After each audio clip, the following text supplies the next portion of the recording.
Oke, assalamualaikum warahmatullahi wabarakatuh. Selamat malam nih pemirsa Abah Adit ya. Saya nih Abah ya, malam ini kebetulan lagi berkunjung di salah seorang ya warga yang kebetulan sahabat baru ini Pak Jumain. Ini daerahnya namanya daerah Salok Cina, Salok Baru, Salok Baru ya, Salok Baru Sudah diganti.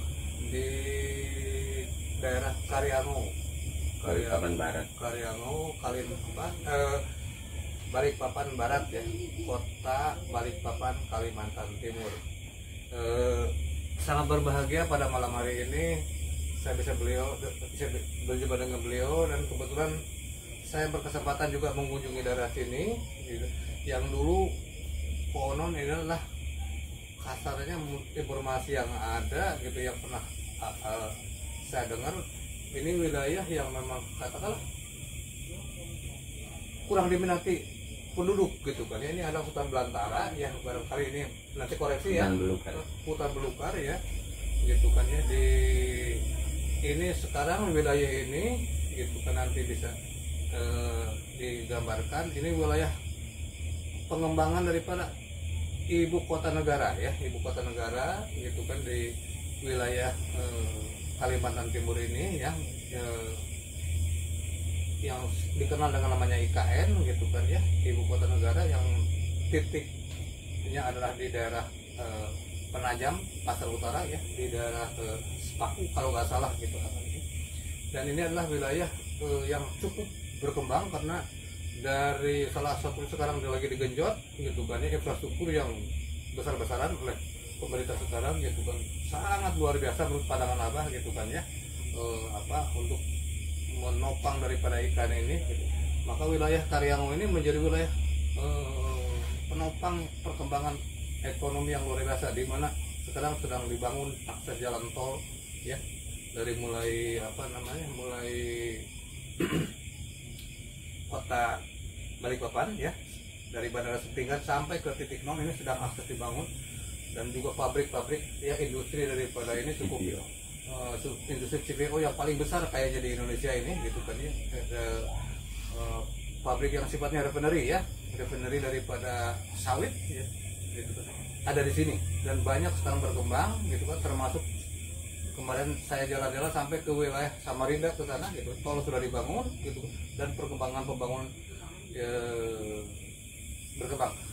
Nah, saya ingin dengan beliau penasaran nih, beliau ini konon barangkali lahir di sini katanya ya gitu kan, dengan di usia yang udah 60 lebih Pak barangkali ya, 56 ya, jadi 56 tuh beliau udah lahir di sini gitu kan ya. Dan 56 tahun yang lalu seperti apa dan sekarang seperti apa barangkali.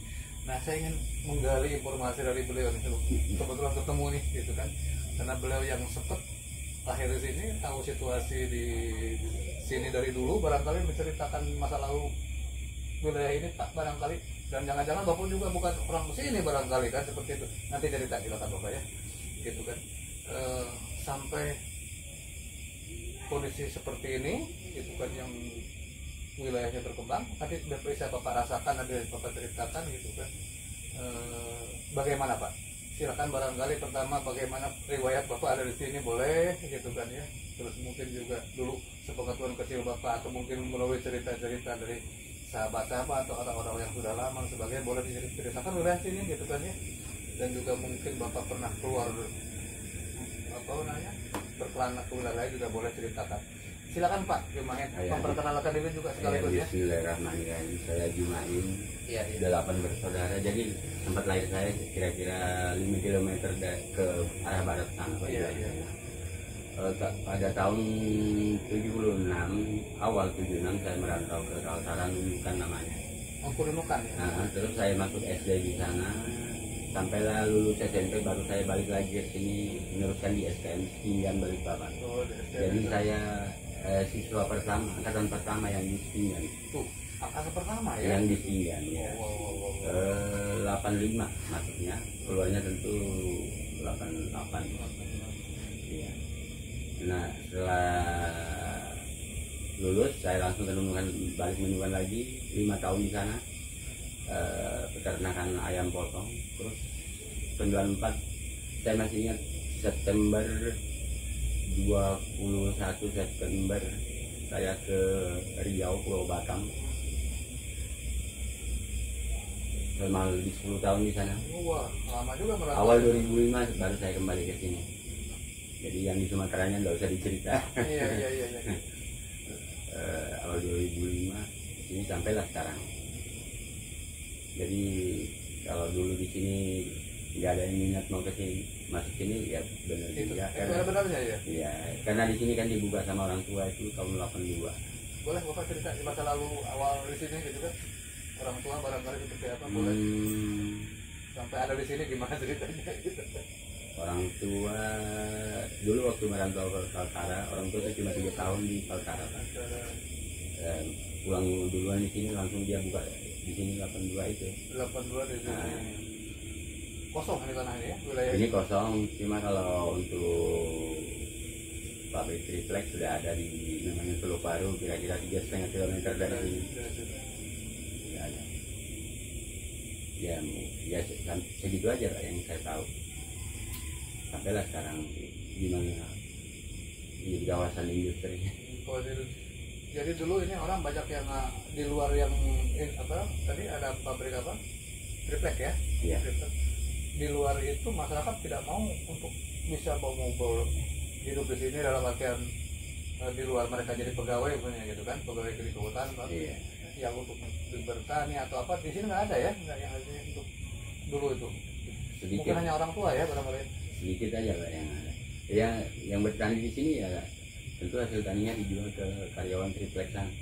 Karena mereka juga menetapnya di sana Pak, tidak di sini.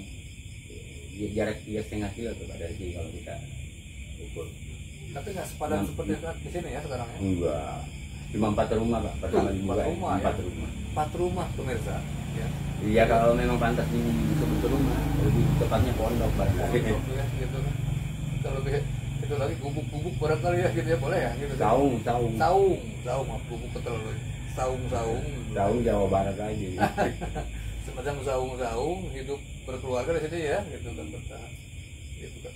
Itu yang pemirsa yang saya potong dulu ya gitu kan, saya jelaskan beliau ini merupakan salah satu saksi hidup gitu kan 50 tahun yang lalu bagaimana kondisi di sini yang begitu apa namanya ya katakanlah kurang penduduk ya gitu kan, atau mungkin juga orang nggak mau hidup di sini gitu kan. Sekarang berbalik, orang berbondong-bondong ke wilayah Karyano ini untuk ingin mencari kehidupan di wilayah sini itu barangkali ya. Boleh ceritakan bagaimana kondisi sekarang barangkali di wilayah sini seperti apa? Mungkin juga Bapak kaget begitu pulang dari perantauan di sini orang dari Jawa dari mana malah jadi banyak. Boleh Bapak cerita? Kaget. Kagetnya itu saya lihat standar gajinya malah saya lihat sedikit mending di sini daripada yang di Riau, di Sumatera. Apalagi nah, yang kagetnya lagi ya kalau saya istilahkan mirip-mirip Pulau Batam kawasan ini sekarang.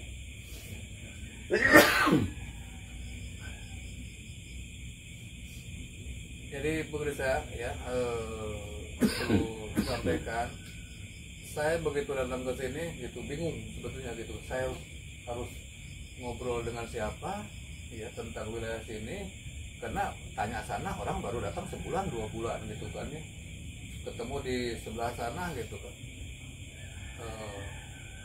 baru orang perantau yang belum lama, barangkali paling lama juga setahun 2 tahun yang ketemu. Alhamdulillah gitu kan, salah satu warga asli di sini gitu kan dengan Bapak Juma ini saya bisa ketemu, dan alhamdulillah keramahan daripada beliau ini bisa menerima kami di sini gitu kan dengan suka hati, mudah-mudahan ikhlas ya Pak Juma gitu kan ya. Dan saya terasa banget ya keakraban beliau dengan saya sendiri gitu kan. Maka dengan itu ingin saya abadikan gitu kan lewat apa namanya YouTube Abah Otit ini gitu kan. Ini ada sosok yang baik hati gitu kan, yang memang juga ya di mata saya. Amin. Ya di mata Amin, saya ya Allah. gitu kan, bukan di mata Bapak gitu kan, bukan di mata saya gitu. Di hati saya Bapak adalah orang baik. Ya setelah kita, nah makanya beranikan ingin mengabadikan. Lebih tepatnya orang yang dicuci kebaikan oleh yang maha baik. Nah kata beliau gitu kan, ini tambah lagi nih ya, ini adalah sisi dakwahnya barangkali ya, di sela-sela ini ngobrol ini adalah itu dengan beliau ini punya apa namanya, punya keyakinan apa tadi diulangin Bapak? Kalau orang baik kurang tepat bagi saya, Pak. Orang yang dititipi kebaikan oleh Sang Maha Baik. Nah itu bisa ya, jadi beliau mengatakan bukan merasa orang baik, tapi orang yang dititipi kebaikan oleh yang pemilik kebaikan itu sendiri ya, yaitu Allah Subhanahu wa Ta'ala. Nah ini jadi inilah yang sosok ini yang barangkali pemirsa bisa dijadikan bahan ya, untuk bahan tafakur ya, bahwa beliau tidak mengatakan bahwa beliau orang baik. Iya. Tapi kalau orang baik berarti hak milik gitu, Pak. Kalau bagi saya hanya hak pakai aja. Mudah-mudahan ini sisi dakwah abahnya dengan beliau adalah jangan merasa menjadi orang baik, tapi harus merasa menjadi ya, orang yang diperbaiki. Orang yang diperbaiki. Orang yang diperbaiki. Dan dititipi kebaikan oleh Allah Subhanahu. Begitu ya kira-kira ya. Benar-benar gitu. Nah ini daripada closing statement daripada pertemuan malam ini dengan beliau adalah gitu kan, salah satu sisi yang pesan untuk pemirsa semua adalah beliau berada di sini ya 50 tahun yang lalu ya, dilahirkan di sini ya, kira-kira 56 tahun. 56 tahun yang lalu, dan beliau adalah salah satu fondasi untuk bisa di sini ya, yang tadi asalnya hutan belukar ya, gitu. Dan sekarang menjadi kawasan yang luar biasa sih. Kalau siang hari bisa dilihat nanti, itu nanti akan coba ilustrasikan kondisi yang kekinian daripada daerah Karyango ini gitu kan ya, di sela-sela YouTube ini nanti gitu kan ya, untuk menggambarkan bagaimana, karena ini malam hari gitu kan, maka nanti akan video-video yang menggambarkan kondisi siang hari bagaimana sekarang gitu kan di wilayah ini. Nah ini beliau gitu kan dengan bekal tadi barangkali prinsip dan tauhid tadi ya gitu kan, bahwa beliau tidak merasa orang baik, tapi beliau yang dititip kebaikan. Dan ya diulangi lagi Pak, sekali lagi Pak. Pak, kenapa Pak untuk pemirsa ini gitu kan, saya tidak merasa baik tadi kata Bapak. Iya, saya tidak merasa baik, tapi kalau ada kebaikan berarti saya diperbaiki oleh yang maha baik. Yang maha baik yaitu Allah Subhanahu wa Ta'ala. Itulah ya barangkali yang bisa di akhir obrolan ini yang bisa kita menjadi pesan bagi kita semua ya, masyarakat terutama pemirsa Abah Otid ya, dari seorang sosok Pak Jumain ini. Pak Jumain, terima kasih ya atas obrolan-obrolan santai walaupun sebentar ya gitu kan. Mudah-mudahan ini bisa menjadi inspirasi juga bagi orang ya, walaupun hanya satu kalimat tadi ya, soal atau satu kata soal makna. Soalnya kebaikan tadi ya, manusia terbaik di kolong langit pun berkata begitu dulu Pak. Rasulullah kan berkata demikian. Allah memperbaiki akhlakku katanya. Jadi Rasulullah sendiri tidak pernah merasa sebagai orang baik, tapi orang yang diperbaiki akhlaknya oleh Allah.